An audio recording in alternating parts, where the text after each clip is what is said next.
Hello, she's Trixie, and I'm Sarah, and this is Our Yarn World, a place where we come to share the love of yarn crafts and all that it gives us and what we hope it gives you.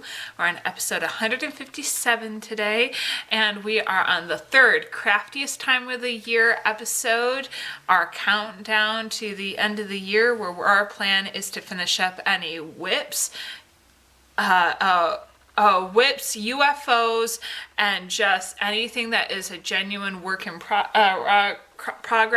I know I've already said whips, but the fact that there's some that are either shelves or things that are actually in our bin wanting to get done right now, or things that we have promised, or things that in our minds are works in progresses that we haven't even started yet, but we have like this ticking time bomb sensation of Christmas is coming. We have birthdays around the holidays, and there's all these different things that we plan to have homemade projects set for those times. So this is genuinely when we end up crafting the most in the year. It's not that we don't craft the rest of the year, but this is the time of year that we end up like committing to our hobby.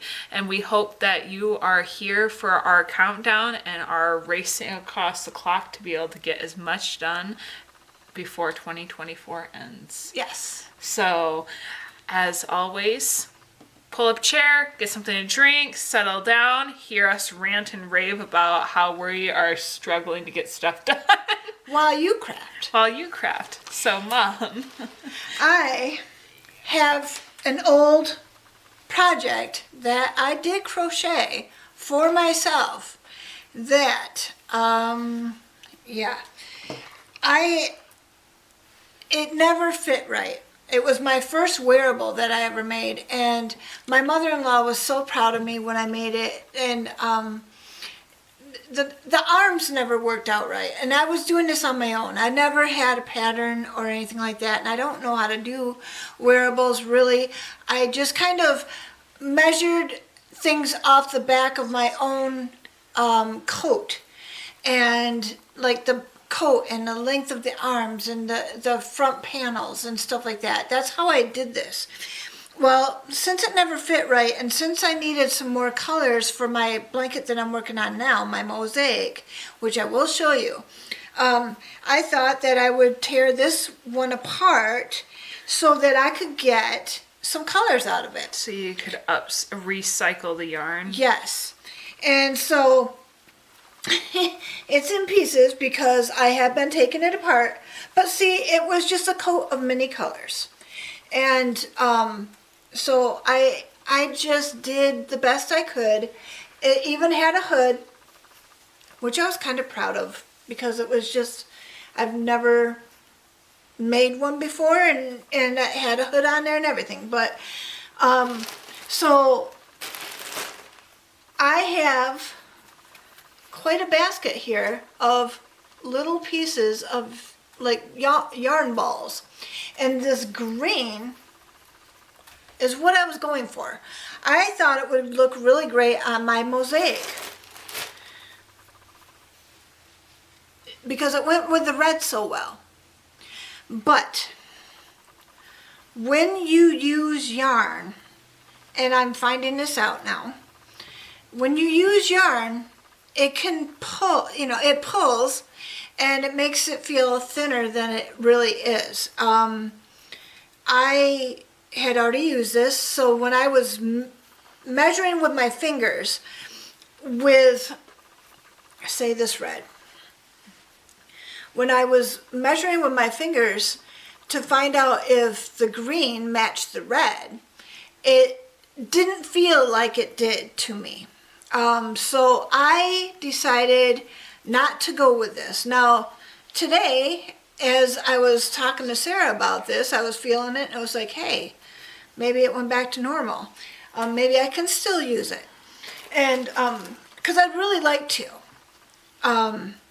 But maybe it just needed to relax a little bit from being used and being torn apart and rolled back up into a ball and everything. So that's what I've been doing partly this week. And I have been just coveting the little yarn scraps because I've got projects going on that I have just been saving all kinds of things for fluff. And so I've been having fun with that too. But so I'm tearing this apart for yarn. That's one of my works in progress right now. But the second thing is I'm working on my mosaic. And I'm trying to do different colors. Now I've had to count and make sure that I have the same amount of rows for each section because I'd really like to have it equal out. And as I shared last week, I'm using the Dollar Tree Premium Just 1 pound $5 yarn. I have the white and I have the garnet from that. And then do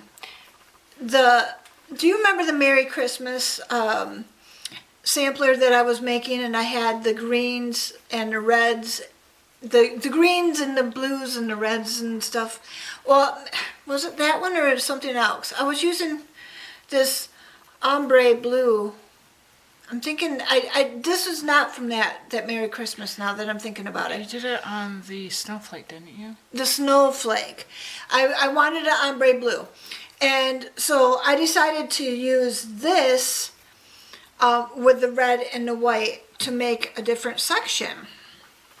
And so I have the red, the blue, and I went back to the red. See how pretty this is turning out though? Oh, it's just, it's so fun. And I might have the green now that I can do, and Sarah just gave me a nice gold. So I'm thinking this is going to really turn out nice with all the different kinds of colors that are going to go into it. It may have the red and white every other time, but I think the red really carries well. And it really makes it pop. Because it's such a nice dark red. Yes. I really like this. And knowing that it's just right kitty corner from my house. Walking distance. Yes, makes it very simple for me to go get more. And so I do have the rest of this. I had balled it up, and right in the middle of the ball, as I was winding it, all of a sudden it was done, and the skein wasn't done yet. And I'm like, I looked at my husband. I said, "Wow, that doesn't happen very often." And he said, "Well, I guess not, but you know, now you'll have 2 balls to work with." And I said, "Yeah, that'd be nice." So, so that's what I'm working on. And this will be, I think, the ladies' gift at our family gathering for Christmas. So I'd like to get as many colors as I can in there so it doesn't look Christmassy, so they can use it throughout the year. Or necessarily red, white, and blue, right? Yeah, yeah. For, you know, You didn't want it to look patriotic. You didn't want it to look Yes. holiday. You didn't want it to Yeah, look... I want it to look all year around. So if I can add more colors to it, green, gold. Honestly, if you had just done the white and the blue, that would have, when you use gold, it could have looked like, nautical. Right, but I didn't have my blue in mind at the time. I guess that would have been too themed too. Yeah. But I would have done that and then made a patch of an anchor on the corner. Yeah. To make it look. See, there's always things we can do later as we get the ideas. You could do this in a pillow. Mm-hmm. Oh. You should do that. See, I've got lots of ideas. I just have to execute them. So what do you do this week? What are you doing? Okay, I'm not gonna lie. So I know I've been very honest with you guys, but again, I, for a whole entire week, end up reading. And then I realized that yesterday, that today was Wednesday. And I forced myself to put my book down, and I put a TV show on so that I would start knitting and crocheting, getting my project done. Oh, Sarah. We are in the craftiest time of the year. I know. I was reading. I'm sorry. I've been enjoying reading so much that I just keep forgetting to pick stuff up. But I end up starting a new show. And was able to finish my son's cowl that I've been working on. A nice little knitted cowl. So awesome. So when he puts it on, it will tuck under his chin nicely, but it will be nice and thick and warm for him. And so yeah, he'll get this today. I just wanted to show you guys. And I have continued to work on my mother-in-law's Mobius shawl. That's the virus lacy pattern, but it's a Mobius, so it's... Is that this Fiber Spider? Yes, so Fiber Spider, the YouTuber, he is a fantastic yarn crafter. Now... And teacher. Yes. But the thing is that he did not make up the pattern for the virus stitch, but he did figure out how to make it into a Mobius shawl design. So if you want to replicate this, he is the person to look it up. It's Fiber Spider, and then just look up virus, just like the VIRUS,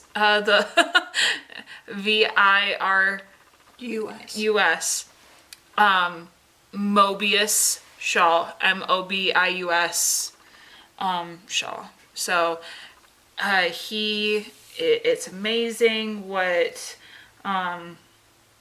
he has the eye of learning how to make just the right amount of like multiplications to have the right number of stitches, to the right hook size and tension, to figure out how to make a very popular stitch such as granny squares or the virus stitch or just all these different types.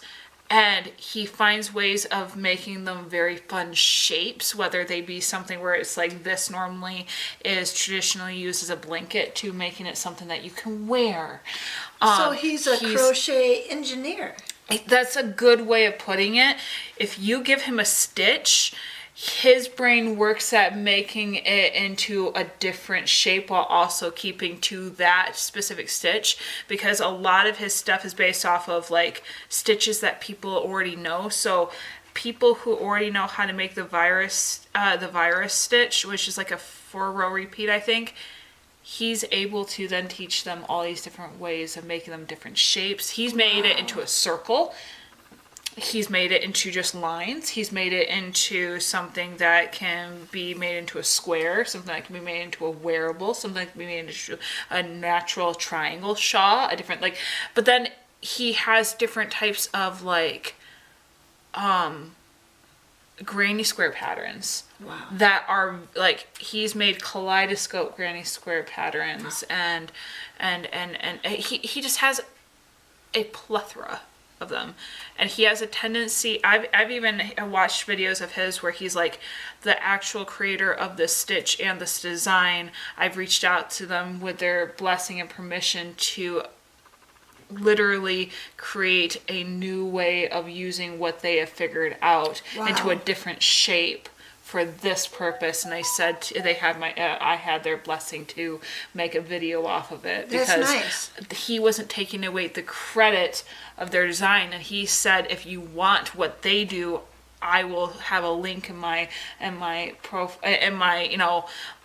description box for you to get what they did. Yeah. But they said it was okay for me to share what I had figured to go out. further with it. Yeah, and so that he could have the way that he makes content be something that he completely respects prior designers. Yes. He doesn't just take over, but he has a very interesting way of, just like you said, engineering and recrafting a already beloved design. So he must be very good with math and numbers. And like I said, the amount of times I've seen him be like, so I tried it with this number count, with this hook size, and this way to yarn, and then I did it with this one. And he'll show you how he narrowed it down to what he felt was the right amount, so that depending on how many increases of, like, let's say it's a seven stitch increase, for not saying that that's the normal, let's say 20. So like, at 20 stitches, let's say he says 3 repeats of 20 will get you a size small. 4 repeats of 20 stitches will get you like a medium. This amount for this and this size. And he's like, I will always do it to my size frame.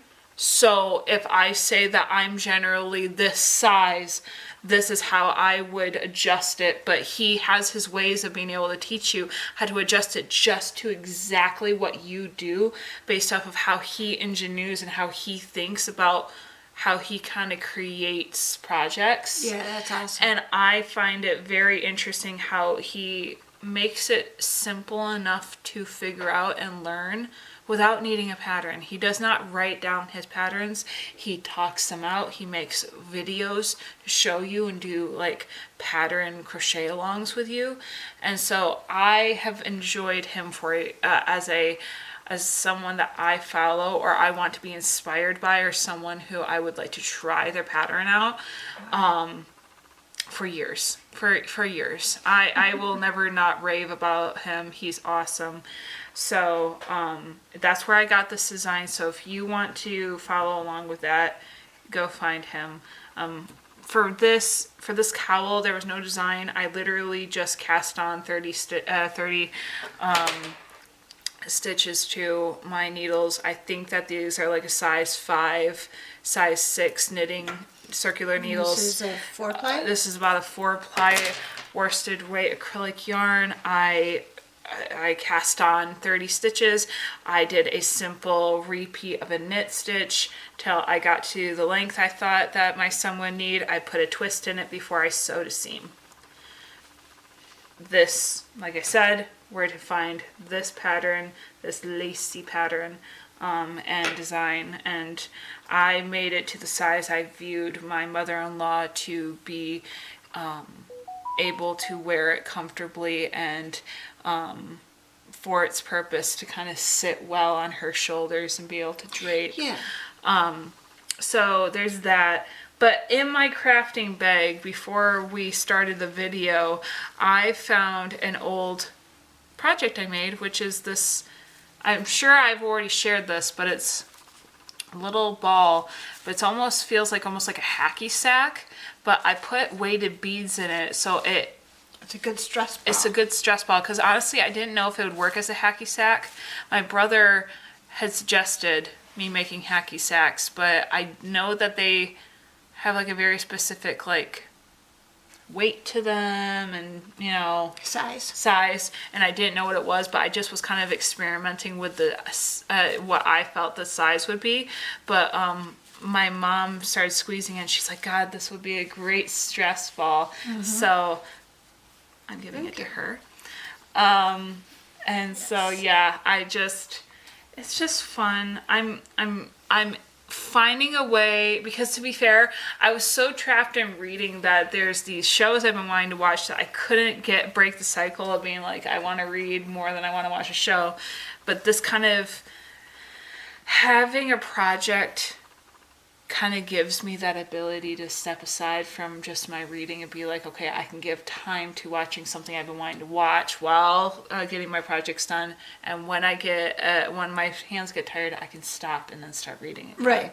So I do have a bit of okay, this is still going to be fun and not make me feel like I'm pulling away from my reading, because I was actually considering finding a way of propping my book up so I could read while I was doing my project.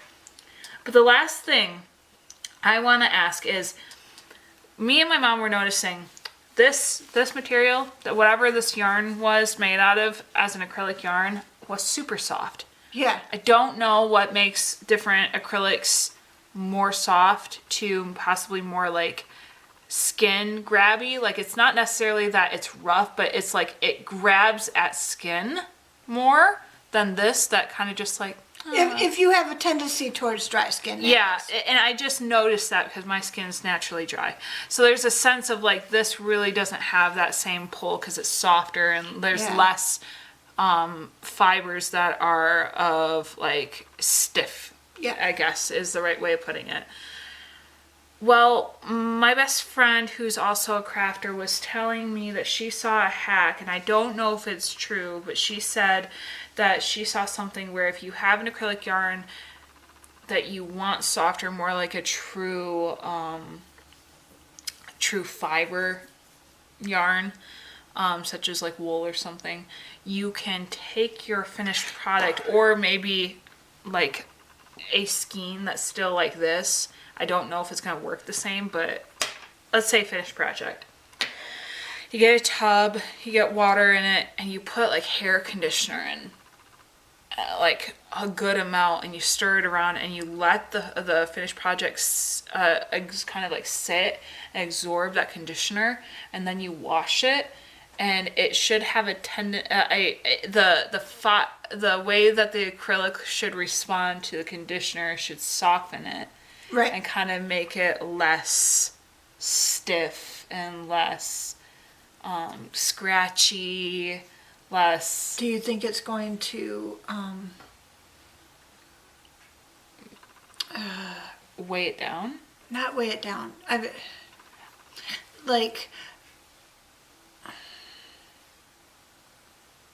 Oh gosh, I can see it in my head. Make it release. Like it's Relax.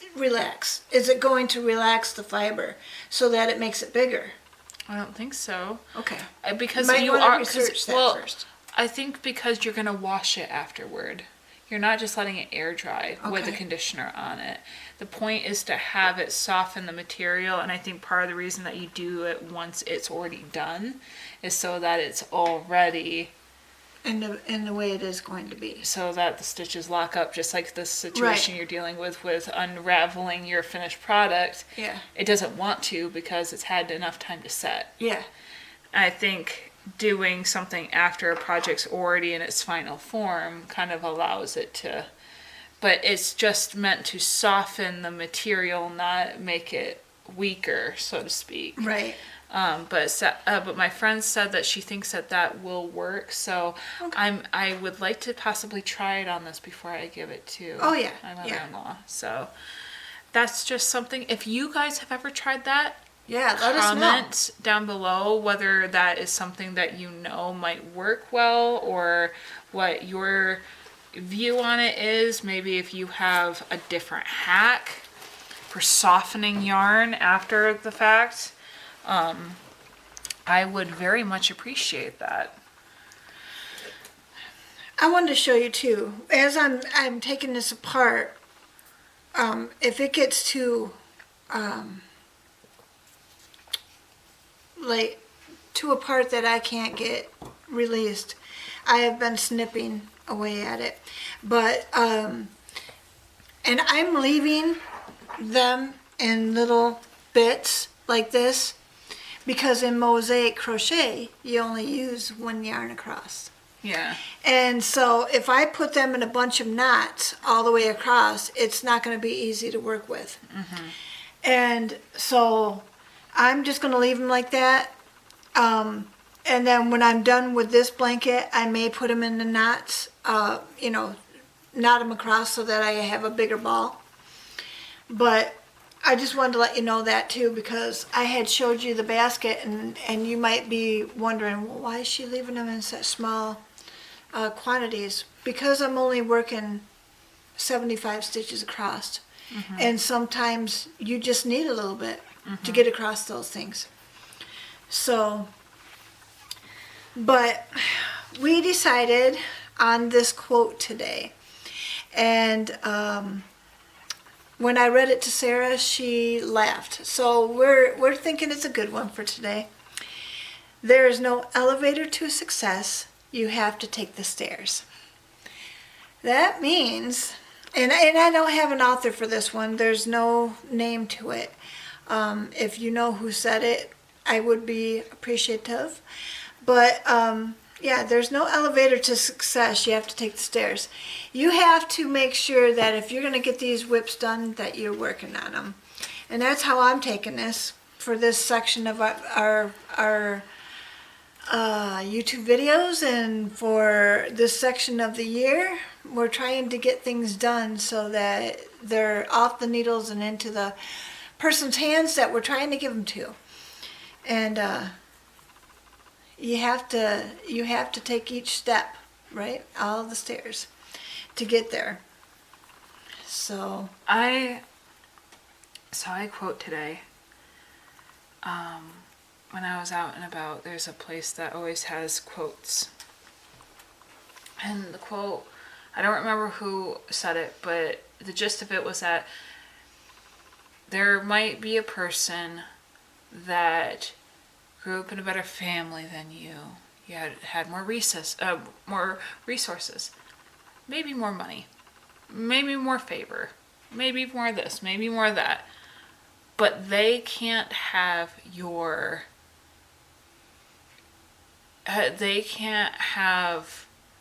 drive.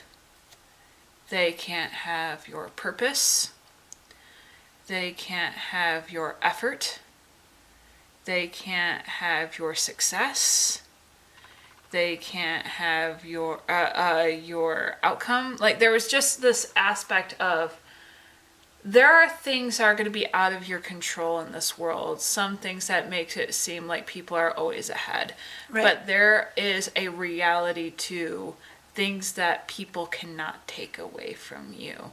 And I feel like that's kind of this whole narrative of, there's no elevator to success. You have to take the stairs.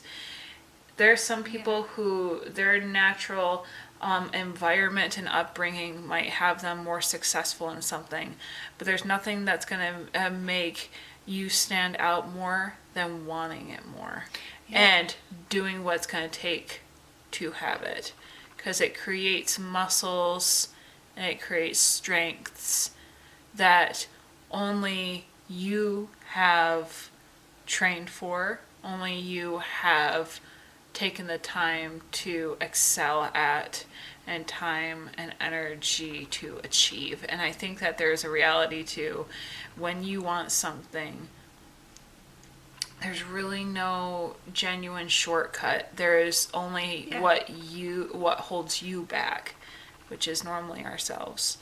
In the end, what it takes for us to succeed is to take the time to just do.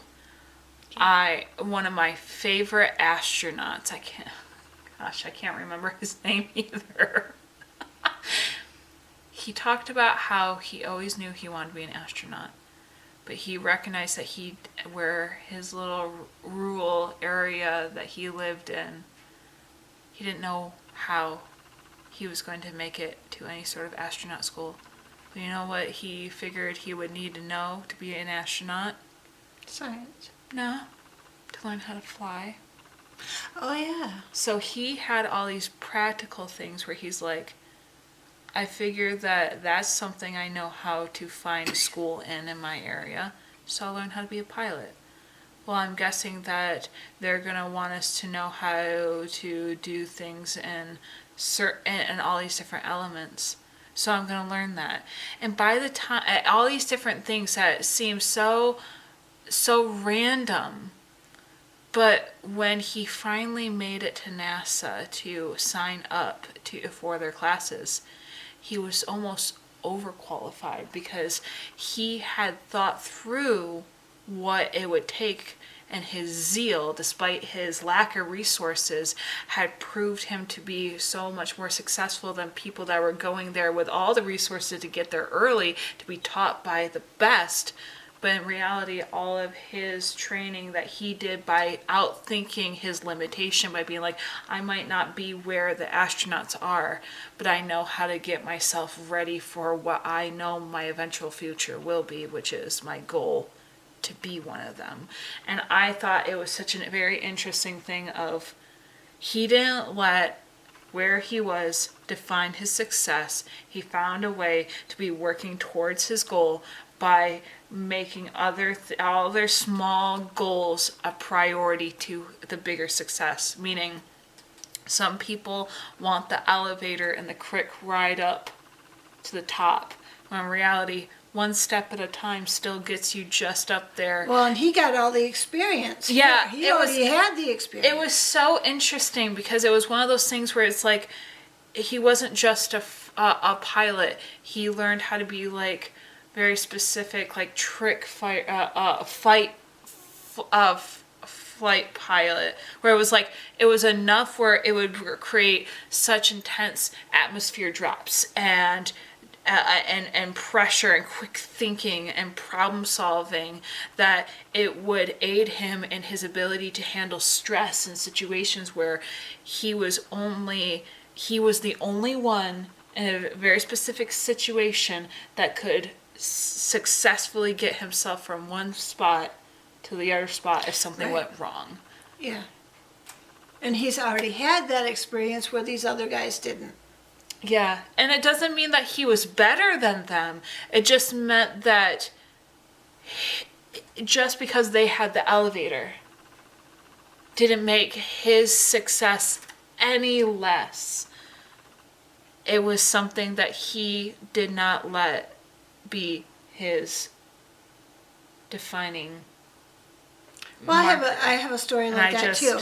I just thought it was amazing. My friend Nancy, she was getting a new job, and she was applying for a new job, and the application that they sent her, the lines were so tiny that you could hardly get any information on those lines.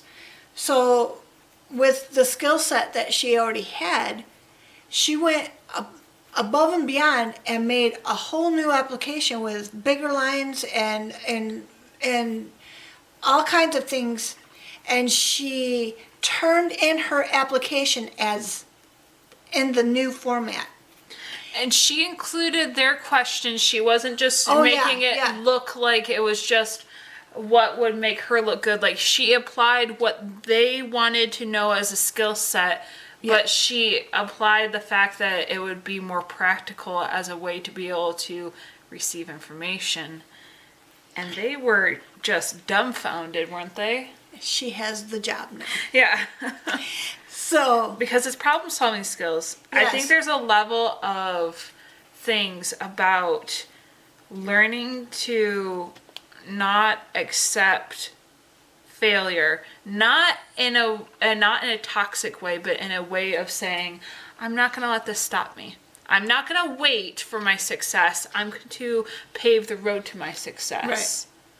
Right. And finding ways of, oh, well, how do I work around an application that makes me feel like they're really trying to dissuade me from this? Or I wonder, it just came to me that maybe they made that application just so they would see if other people would do something about it. I don't know. And that's all something we don't know. But it's awesome that she had the ingenuity and the guts and the boldness to do that, because it did land her the job. Yep. Rise to the challenge. And she is so happy in this new job. So it's always a way of putting yourself out there, of getting the things done that you need to get done, of making your kids' dreams come true by just, giving them the colors that they want and the things that they want or need and the colors that they want, and or making a mother-in-law's dream come true by having her get I something don't know that if it's a dream come true, but it's just see a need, fill a need, almost. Yeah. Narrative. So But yes. there's no elevator to success. You have to take the stairs. And I will put that in the description below. Well, as always, we thank you for joining us today. Again, episode 3 of the Craftiest time of the year. We'd love to hear from you to know what your projects are that you're working on to complete before 2024 is over. Whether you celebrate the holidays or not, whether you might have anniversaries or birthdays that are happening before the end of the year. We are in a time crunch for many different things that are about to happen. A lot of birthdays coming up. And we are celebrating many different just events. So we're obviously rushing to the end, and we just have a tradition about making this the one time a year that we're probably the most spastic and inspired. So join us, and even if you don't have a project, just watch us. We're gonna run around with our heads with our heads off like chicken, just trying to figure out what to do, because that's always what we do. So. We appreciate you, and we hope that you enjoyed the time spent watching us today. And as always, we hope that you'll join us next week where we share with you what we got done. And until then, we hope that you stitch your way to mental health.